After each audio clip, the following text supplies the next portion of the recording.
सोचिए, एक ऐसा सहरा जहां धूप की शिद्दत से पत्थर भी तपते हैं, मगर अचानक वहां इतना पानी भर जाए कि इंसान को चलने के लिए नहीं बल्कि तैरने के लिए मजबूर होना पड़े। अस्सलामुअलैकुम। ये कोई फिल्म का मंजर नहीं बल्कि 1941 की वो हकीकत है जिसने दुनिया को हैरान कर दिया था। मक्का की गलियां नदियां बन चुकी थीं। आज मैं आपको उस दिन की पूरी दास्तान सुनाऊंगा और ध्यान रहे, इस कहानी के आखिर में मैं वो बड़ा राज खोलूंगा जो इस सैलाब के खत्म होने के बाद काबा की नींव में मिला था।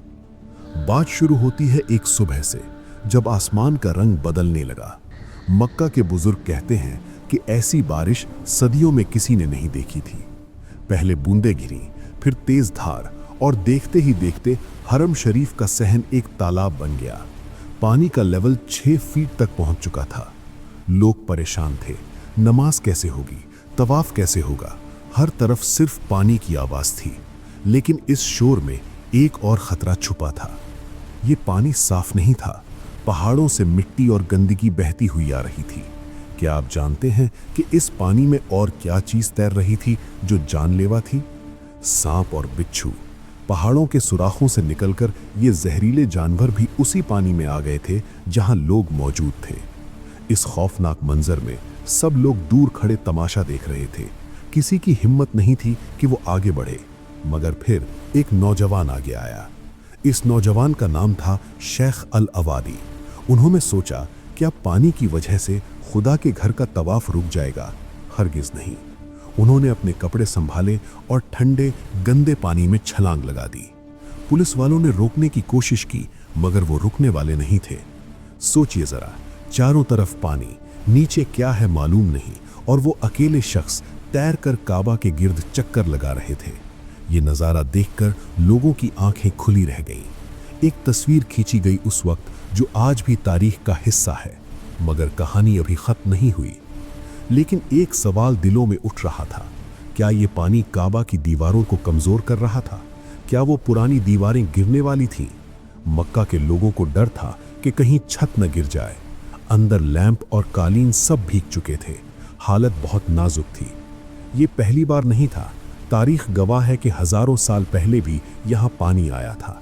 लेकिन 1941 का ये तूफान कुछ अलग इशारा दे रहा था। जब वो नौजवान तवाफ कर रहा था तो उसने महसूस किया कि पानी का बहाव उसे दूर धकेल रहा है। मगर उसका जुनून उसे हजरे अस्वद तक ले गया। उसने हजरे अस्वद को चूमा। पानी में तैरते हुए वो लम्हा कैसा होगा? एक अजीब सा सुकून और एक डर दोनों साथ थे। कुछ दिन बाद जब बारिश रुकी और पानी उतरने लगा तो असलियत सामने आई। गंदगी और कीचड़ का ढेर लग गया था। सफाई शुरू हुई। लोगों ने बाल्टी और हाथों से कचरा साफ किया। लेकिन हुकूमत ने देखा कि दीवारों में दरारें पड़ गई हैं। अब फैसला लेना था, क्या सिर्फ मरम्मत की जाए या कुछ बड़ा किया जाए। यहां से वो राज जन्म लेता है जिसका वादा मैंने शुरू में किया था। उस वक्त के बादशाह ने हुक्म दिया कि बुनियाद को खोदा जाए और देखा जाए कि नीचे क्या है।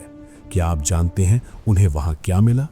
जब खुदाई शुरू हुई तो मालूम हुआ कि सदियों से पानी ने नीचे की मिट्टी को खोखला कर दिया था। अगर ये तूफान न आता तो शायद ये इमारत गिर सकती थी। ये सैलाब दरअसल एक हिफाजत का पैगाम लेकर आया था। उस नौजवान शेख अल अवादी ने बाद में बताया कि उन्हें लगा जैसे कोई ताकत उन्हें खींच रही है। वो डर नहीं, बुलावा था। इस वाक़े के बाद मक्का का नक्शा बदल दिया गया। नालियां बनाई गईं, जमीन को पक्का किया गया ताकि फिर कभी ऐसा ना हो। लेकिन असली बात यह है कि इंसान की बनाई हर चीज कमजोर पड़ सकती है, मगर जिस घर का निगरान खुद खुदा हो उसे कोई तूफान नहीं हिला सकता।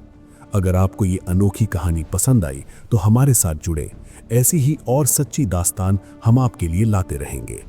अब वक्त है उस आखिरी राज का। जब उन्होंने नींव खोदी तो वहां कुछ पुराने पत्थर मिले।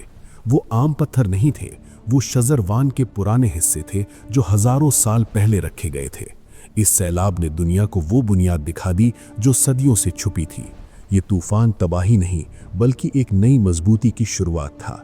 अल्लाह हाफिज।